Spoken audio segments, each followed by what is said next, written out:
16 Accords of Madness, Volume 12. Malacath's Tale.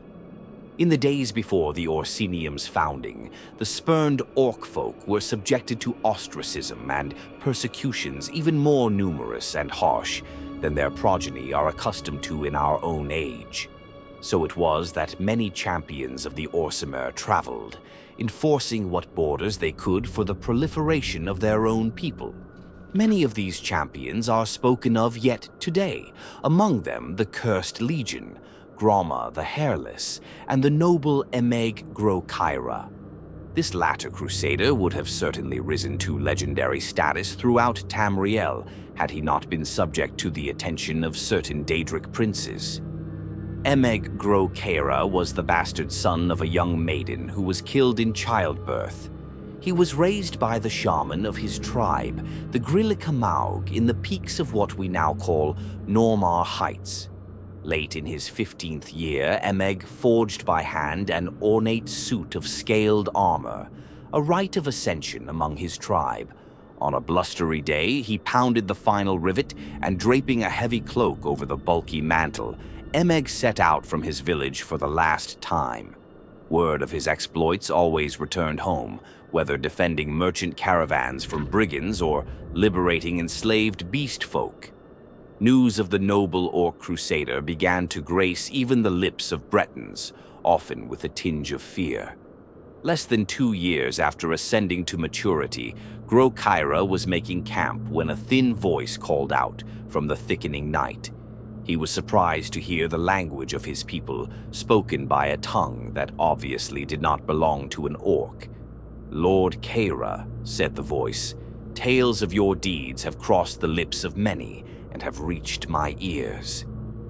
Peering into the murk, Emmeg made out the silhouette of a cloaked figure, made wavy and ephemeral by the hazy campfire. From the voice alone, he had thought the interloper an old hag, but he now decided that he was in the presence of a man of slight and lanky build, though he could discern no further detail. "Perhaps," the wary orc began, "but I seek no glory. Who are you?" Ignoring the question, the stranger continued, "Despite that, Orsimer, glory finds you, and I bear a gift worthy of it."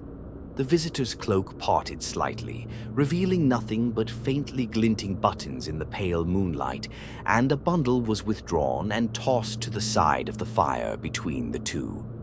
Emmeg cautiously removed the rags in which the object was swathed, and was dazzled to discover the item to be a wide, curved blade with ornately decorated handle. The weapon had heft, and Emmeg realized on brandishing it that the elaborate pommel disguised the more practical purpose of balancing the considerable weight of the blade itself. It was nothing much to look at in its present condition, thought the orc, but once the tarnish was cleaned away and a few missing jewels restored, it would indeed be a blade worthy of a champion 10 times his own worth. "Her name is Neb Crescent," spoke the thin stranger, seeing the appreciation lighting Gro-Kayra's face. "I got her for a horse and a secret in warmer climes, but in my old age I'd be lucky to even lift such a weapon. It's only proper that I pass her on to one such as yourself. To possess her is to change your life forever." Overcoming his initial infatuation with the arc of honed steel, Emmeg turned his attention back to the visitor. "Your words are fine, old man," Emmeg said, not masking his suspicion. "But I'm no fool. You traded for this blade once, and you'll trade for it again tonight. What is it that you want?" The stranger's shoulders slumped, and Emmeg was glad to have unveiled the true purpose of this twilight visit.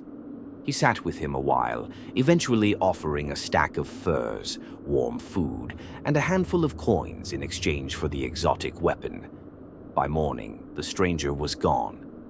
In the week following Emmeg's encounter with the stranger, Neb Crescent had not left its scabbard. He had encountered no enemy in the woods, and his meals consisted of fowl and small game caught with bow and arrow.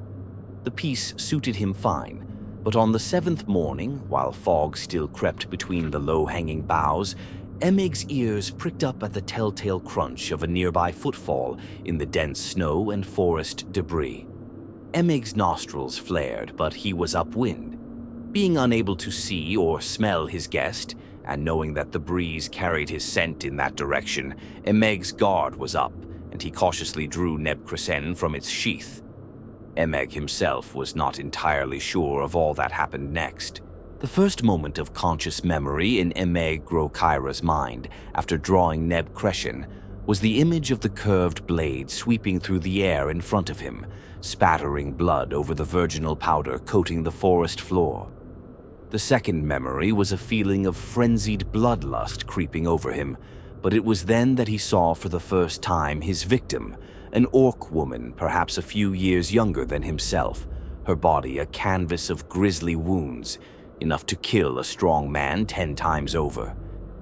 Emmeg's disgust overwhelmed the madness that had overtaken him, and with all his will enlisted, he released Neb-Cresen from his grip and let the blade sail. With a discordant ringing, it spun through the air and was buried in a snowdrift. Emmeg fled the scene in shame and horror, drawing the hood of his cloak up to hide himself from the judging eyes of the rising sun. The scene where Emmeg Gro-Kayra had murdered one of his own kind was a macabre one. Below the neck, the body was flayed and mutilated almost beyond recognition, but the untouched face was frozen in a permanent expression of abject terror. It was here that Sheogorath performed certain rites that summoned Malacath, and the 2 Daedric lords held court in the presence of the disfigured corpse. "Why show me this, mad one?" began Malacath once he recovered from his initial wordless outrage. "Do you take such pleasure in watching me grieve the murder of my children?" His guttural voice rumbled, and the patron of the Orsimer, sick, looked upon his counterpart with accusing eyes. "By birth, she was yours, brother outcast," began Sheogorath, solemn in aspect and demeanor. "But she was a daughter of mine by her own habits. My mourning here is no less than your own, my outrage no less great." "I am not so sure," grumbled Malacath, "but rest assured that vengeance for this crime is mine to reap. I expect no contest from you. Stand aside." As the fearsome prince began to push past him, Lord Sheogorath spoke again. "I have no intention of standing between you and vengeance. In fact, I mean to help you. I have servants in this wilderness and can tell you just where to find our mutual foe. I ask only that you use a weapon of my choosing. Wound the criminal with my blade and banish him to my plane, where I can exact my own punishment. The rights of honor killing here belong to you." With that, Malacath agreed, took the wide blade from Sheogorath, and was gone. Malacath materialized in the path of the murderer, the cloaked figure obscured through a blizzard haze. Bellowing a curse so foul as to wilt the surrounding trees, the blade was drawn, and Malacath crossed the distance more quickly than a wild fox. Frothing with rage, he swung the blade in a smooth arc which lopped the head of his foe cleanly off, then plunged the blade up to its hilt in his chest, choking off the spurts of blood into a steady, growing stain of red bubbling from beneath the scaled armor and heavy cloak.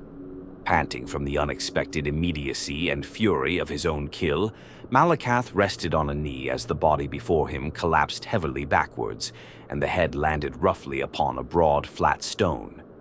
The next sound broke the silence like a bolt. I'm sorry," sputtered the voice of Emmeg Gro-Kayra. Malacath's eyes went wide as he looked upon the severed head, seeping blood from its wound, but somehow kept alive. Its eyes wavered about wildly, trying to focus on the aspect of Malacath before it. The once proud eyes of the champion were choked with tears of grief, pain, and confused recognition. To his horror, Malacath recognized only now that the man he had killed was not only one of his Orsimer sick children, but very literally a son he had blessed an orc maiden with years hence. For achingly long moments the two looked upon each other, despondent and shocked. Then, silent as oiled steel, Sheogorath strode into the clearing.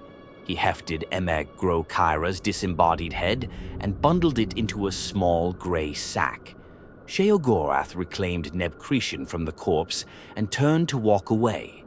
Malacath began to stand, but kneeled again, knowing he had irreversibly damned his own offspring to the realm of Sheogorath, and mourned his failure as the sound of his son's hoarse pleas faded into the frozen horizon.